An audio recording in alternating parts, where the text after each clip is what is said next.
Hello and welcome to Classic Cinema with the Sage Sisters. This is a teaser trailer for our first episode, Love with the Proper Stranger. One of the things that is so interesting about learning a new skill is that sometimes you run into little snags. And one of them with YouTube is that you have to have certain videos approved. Especially if it's like the one that we are showing that has video clips in it, because that's copyrighted material. So I have selected some little snippets from my conversation with Celeste about Love with the Proper Stranger, and so I'll just consider this a teaser for you. Hopefully we will be able to work out the things with YouTube, and you'll get to see the whole entire video soon. I hope you enjoy this little teaser trailer and go watch the movie. Okay, so today is our first episode of Classic Cinema with the Sage Sisters. My name is Lucinda Sage Midgordon, and I'm the oldest sister. I am Celeste Sage Tate. I'm the youngest. And we are talking about Love with the Proper Stranger today. This is our first episode. So let me read the description before Celeste and I go off on a tangent and start talking about the movie and you don't know what's going on. For Okay, hours. for hours. So here's the description that I got from Internet Movie Database, which is a really great resource for finding out about movies. Okay. A sales clerk at Macy's department store finds herself pregnant after a one-night stand with a musician who does not even remember her. So you said something about that when I was reading the description a little bit ago. What do you want to say about him not remembering her? Well, eventually he does. He does begin to remember her. Pretty Uh, quickly, actually. Yeah. Oh, and we should say that the he we're talking about is Steve McQueen, and his character's name is Rocky. And Natalie Wood is the woman who works at Macy's and who's pregnant, and her name is Angie in the movie. And the development of their relationship is very interesting, I think. what year this film came Oh out? yeah, what year? Um, 1963, I think. 1963. Yeah. Which, as we Is know in history, is some really interesting things going on in the 60s. Yes. And this is about 10 years before Roe v. Wade. Right. So Right. So one of the things they have to decide right away is, are they going to have an abortion? Is she going to have the baby, put it up for adoption? Is she going to have the baby and take care of it herself? Or are Right. they going to get married? That's their four options. Right. He belongs to a union, a musicians union, and probably once a week or maybe twice a week, they have these meetings where the people who are hiring and the people who are looking for work all get together in this big room and they're milling around, and so she puts gives his name up to the people, and they call out his name, and then she finds him. That's how she Yeah. finds him. Because Now, it's a milling mess. right, it is. And when he doesn't remember her, she gets offended and starts to leave. And he goes, but then he all of a sudden he remembers who she is, and he follows her out into the street, and he says, how can I find you? And she tells him that she works on the seventh floor at Macy's or something like that. Yeah. So I think he knows that she's hoping that he'll help her get an abortion, and that it's Right. illegal, of course. The beginning of the movie, we get to see her with her family, which, Father has passed. She only has brothers. right, three Um, brothers.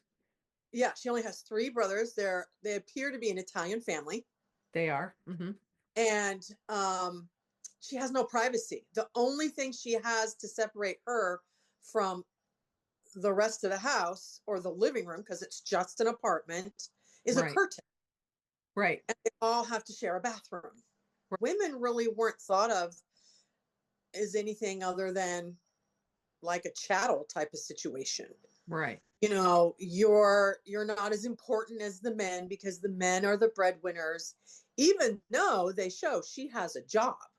So to see they do, without really a lot of dialogue, I think they do a very good job of showing her family dynamics. Now, her brothers own this fruit business where they distribute fruit Yeah, for the restaurants and right. grocery stores and stuff like that in New York. This takes place in New York City, and she works at Macy's. And so they come to pick her up in the fruit truck, and she's like, she doesn't want them to pick her up. Yeah, she It's wants. like every minute that Yeah, she's not at work, they have to control and pay attention to what she's up to. Another thing that they are doing is they have chosen somebody who works at a restaurant where they provide the fruit for it to be they're setting her up. yeah. And when she finds this out, she goes into the bathroom Oh yeah. and she's going to take a bath. And of course, I don't think they have a lock on the door because No, a lot. Right. Everybody. everybody comes in the bathroom, Yeah. even the guy, and he doesn't want to be there. He's a nice guy, but he's definitely not, he's not Steve McQueen. But you get the impression that they feel like she's past her prime Right. and they need to an arranged marriage for her. And I would say she's probably only like 25, 26, 27. Oh, She's yeah. I don't think she's very old at all. no, Right. but in the 60s, Yep. that's kind of old to be getting married. And then she's so angry that she starts to pack up and leave, but she's afraid. And she doesn't realize that at first, that Right. she's afraid to, because, she's never lived on her own.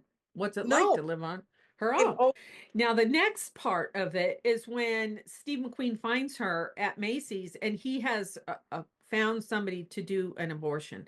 And so they're having a little conversation while she's on her break at work. And her brother comes because I think he's going to take her to lunch or something. something like that. And he sees them together. And so he starts putting somebody on to follow them. Yeah, they go to spy on Steve McQueen. And then when the guy comes, they find out they need another $50 to pay him for making the arrangements. Right. And so they're kind of stumped, and he says, okay, be at this place at this time and bring the $50. And so that now we get to see Rocky's family, and they go to this outdoor park where his dad's playing some sort of game, and his mom has food, and there are a whole bunch of people from their apartment building or their community there. When they show up, he has Natalie Wood with him, and there it seems like his parents haven't seen him in a while, In a bit. Right. Right. but they're But really embrace, open to her. yeah, they What? embrace both of them. They Right. just are so open and so no, you can tell there's no judgment in not seeing him for a while. But both parents give him money. Don't tell your father that I've given you Right. this money. Don't tell your mother I gave you this money. So they get the money that they need, but Right. then Without even trying. right. Yeah.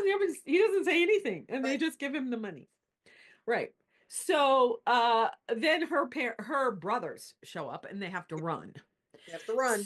Yeah, so we're going to see a scene where they finally have their first real conversation, and it's in his father's upholstery shop.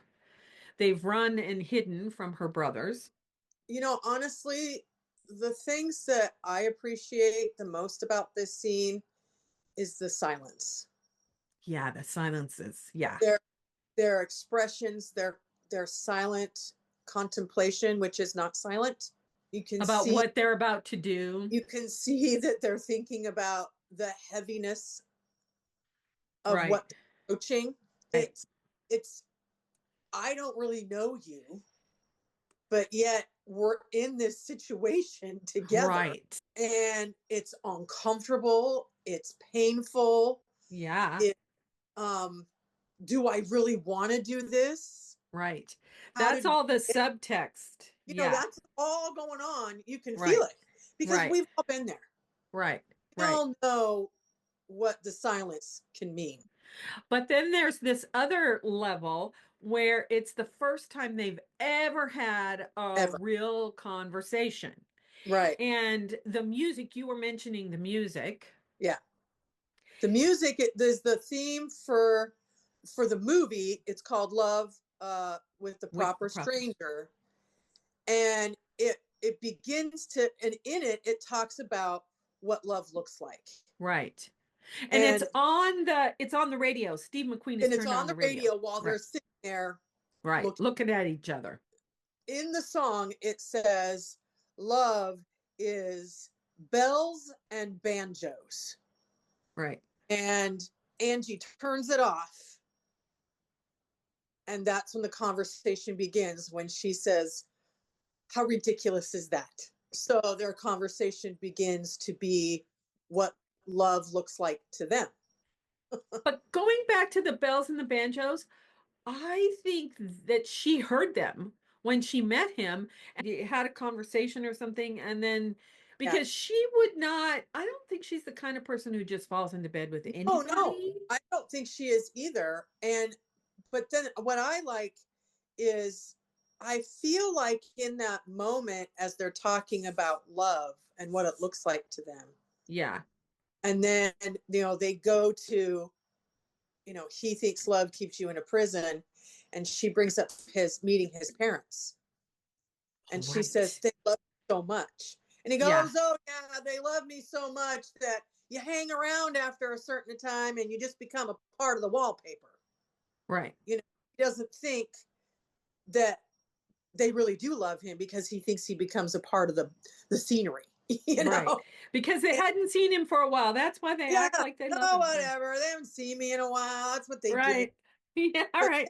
And, he immediately goes over to this wall that his father has created, and it's a family picture wall in the upholstery shop.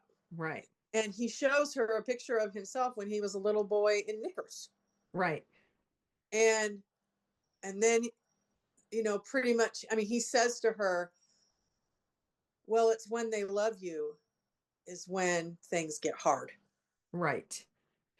Which is a really telling statement, I think. Oh, yes, it is. Because later, in a scene that we're not going to see, near the end of the movie, when she invites him to come to dinners, when they're talking, he says something about, well, yeah, I can get up whenever I want. If I don't want to work that day, I don't have to work that day. And then he says something about, but I have this friend, a musician friend, who's gonna open a car dealership and he wants me to go in with him. And she says, oh, are you going to do that? No, I don't want to do that. It's too much responsibility. And so, but the thing is that later in that little scene, that's the thing that he's talking about the whole love thing. Those two things are connected. Well, it is, Lucinda, you're making a really good point that, we could show the whole movie, because there isn't a wasted scene in this film. Right. That's why we want to talk about it first, because no moment is wasted. Their story of falling in love. Right. Yeah, the evolution of their relationship is really cool. The coming of age. It's figuring out what you really want in life, right. Who you want to be. Yeah.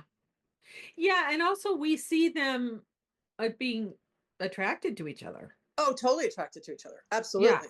Yeah. And it's just that they don't want to admit it yet. Well, he doesn't, I don't think he wants to be he wants to be sexual, not attracted. Right. Which is a theme in the 60s. Right. We can have lots of sex, but I don't want to have to be committed to anything. And that's the life he thinks he wants. Oh, the abortion scene. Oh my gosh. And it was on Tubi. So I went and watched it again and I went, oh my gosh, this abortion scene, this is where we are again. So this whole scene, the abortion scene, when she doesn't even know what to expect, because of the lack of education on what anything about women's body parts, or how you even probably got pregnant. That stuff just hardly got talked about. So, she's here, and him too. neither one of them have any concept Right. of what this means. You can even see it as they're heading up into this empty room that's not a Empty building. hospital. Yeah, empty building. It's It's trashy. abandoned. Yes. Yeah, it's horrible. Yeah, And and I think what's so important about it is it shows us how in an instant your life can change. Standing right at the door jam. he's seen the woman that's supposed to be a doctor, Oh but she yes, doesn't look like she's a doctor. he doesn't look right. Exactly.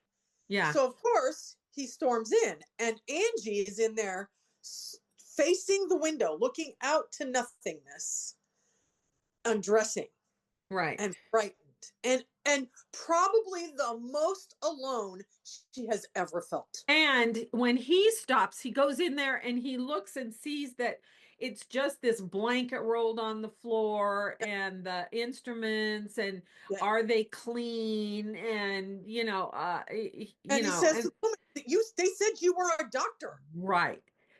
And she And says, take it or leave it. whatever. But one of the most telling parts of that scene, I think, is when he goes over to her and she starts falling apart, She's Angie, frozen. Yeah. and he slaps her and she starts crying and then he hugs her and says, I'll die before I let them touch you. Right. It's a really important And he goes, moment. I'll kill you. He looks right at him. I'm going to kill I'll you. You kill you. can't. Right. Right. Yeah. Oh, Right. he grows up. Yeah, he goes back and forth a little bit because as the scene later when I was talking, he's still kind of I don't want to have to grow up, but he knows he has to on He some knows level. his time has come. Now This she is so emotionally upset that well, I think he has a that they nervous breakdown. show the scenes in the taxi where she's sleeping and he takes her to Barbie's house, Right. which is the girl that he was in the beginning of the movie. He was waking up at her apartment and oh we love each other and she was looking in the mirror at herself. He says to her I have a friend and she works nights and so it'll be okay, and so he puts her to bed. Now this is another little interesting tidbit is Barbie has like 4 dogs Yeah. and all the dogs are sleeping on the bed with Natalie Wood because it's like they know Yeah. she needs comfort. They are comforting Angie Yeah. And because then, animals are healers. right. And that whole time, he's not going to bed. He's sitting in the No. chair. He's walking around the apartment. He's thinking. You can see him thinking, thinking, Yeah. thinking. And he looks at her a lot. And he puts on his coat and leaves. Yeah. And then he comes back with a black eye, which is so funny, and her older brother. And that's the next scene that we're going to watch.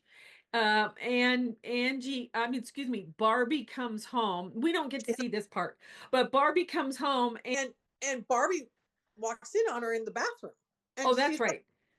and she looks at her and because she's wrapping up in the towel and Barbie's like, well, what are you doing here? Yeah, right. Yeah, You yeah. she's like, who are you?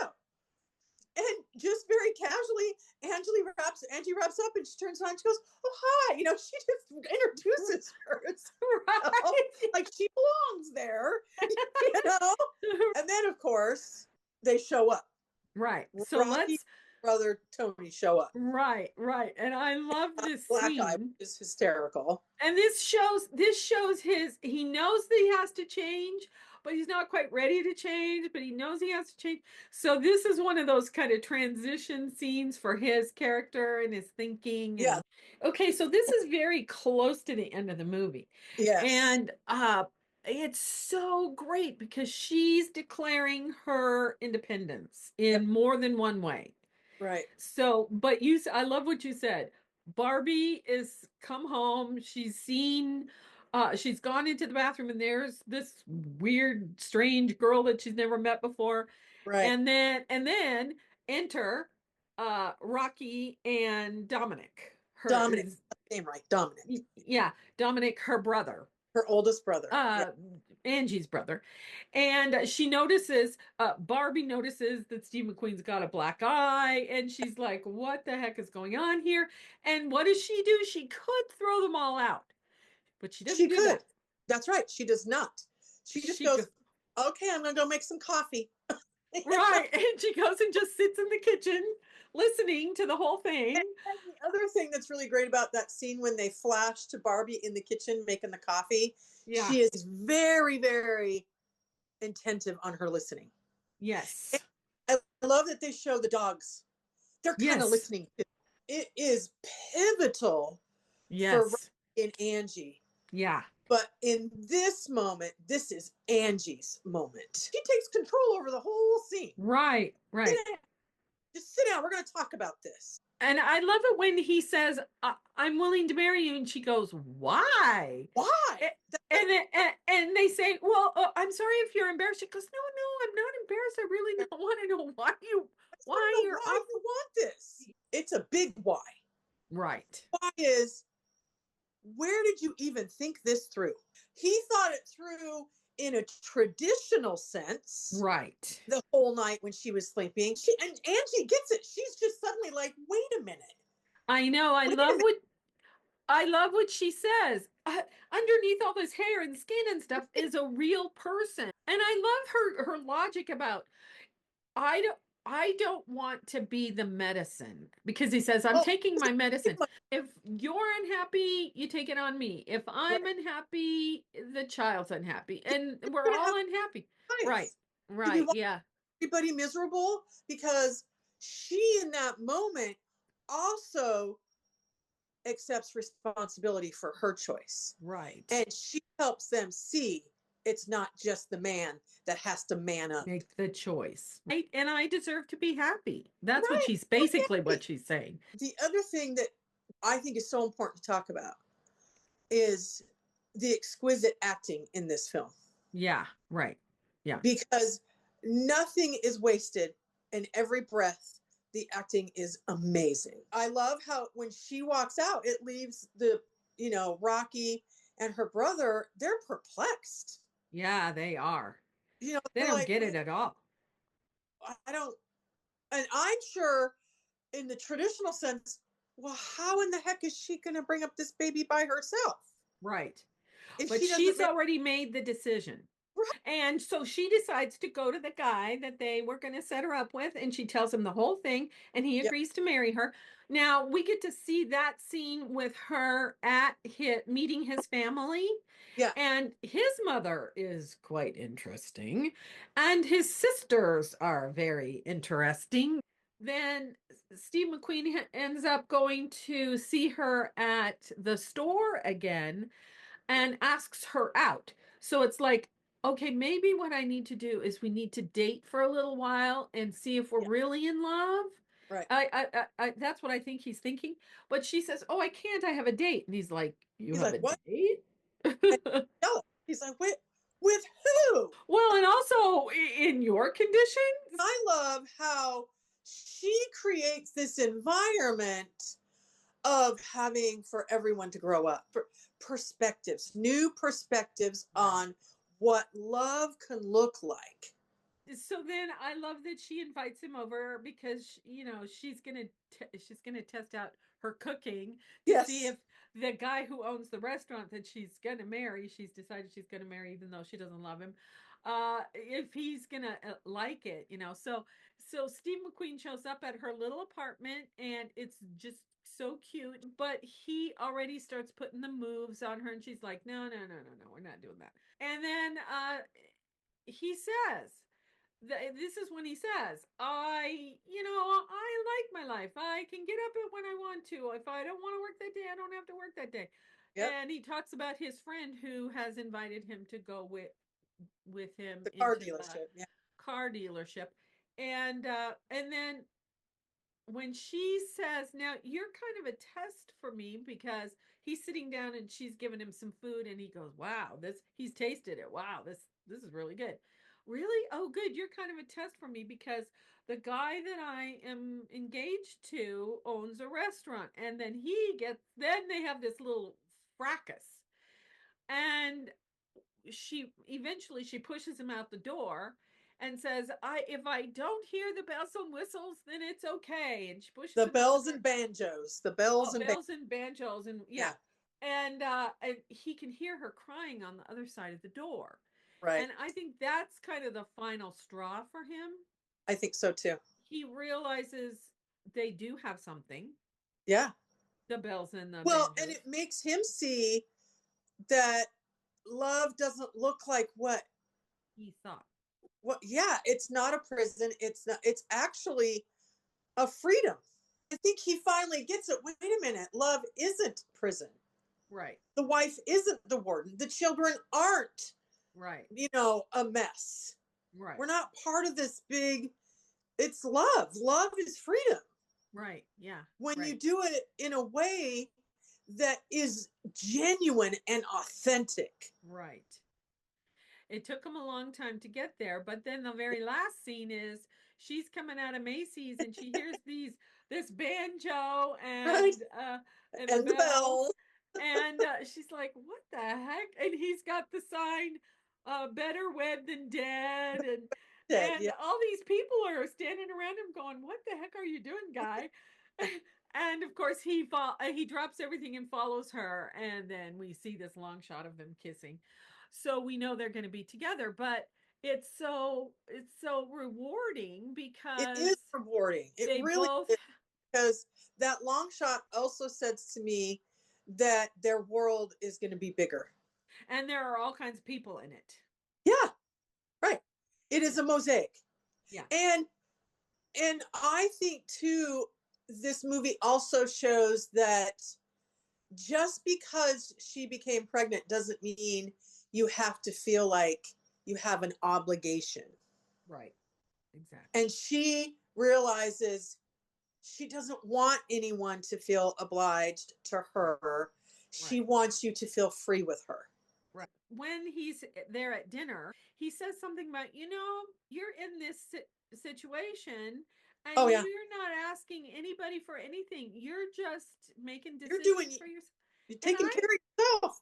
And yeah, he's and I amazed at admire that. that. Yeah, he totally is amazed. And Yeah, I think that's when he starts to realize love for her too. because Because he's she's like, not asking him she's to, not like what I thought women were like, right. wanting to Yeah, latch on to you and you right. to be the Exactly. hero. Exactly. Because he doesn't want to be a hero. And she doesn't need him to be a hero. And He doesn't need him to be. that's another little step in his evolution. Right. I just think it's, you know, better wed than dead is actually, some people would see it as, oh my God, that's so horrible. But I like how it shows that it doesn't have to be heavy Right. to make that choice to love. So, any last thoughts about this movie? Well, I mean, the reason why we talk about these films is because these are films I highly recommend. These classic films are profound. Yeah. Well, I mean, we're still studying the Iliad and the Oh yeah, Odyssey and all the Greek yeah. myths, all the And myths. if you really want to go to film school and learn about classic films, watch Turner Classic Movies.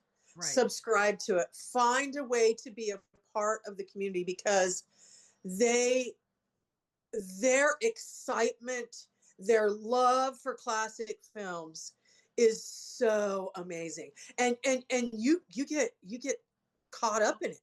And all the programming that they have about the Oh yeah. films, I mean, and the about the stuff they have, eras. it's on YouTube, and Yeah. they've created a very expansive community. And And this this one, movie is a fabulous introduction into, because it doesn't have a lot, special effects. It's right, about relationships, right.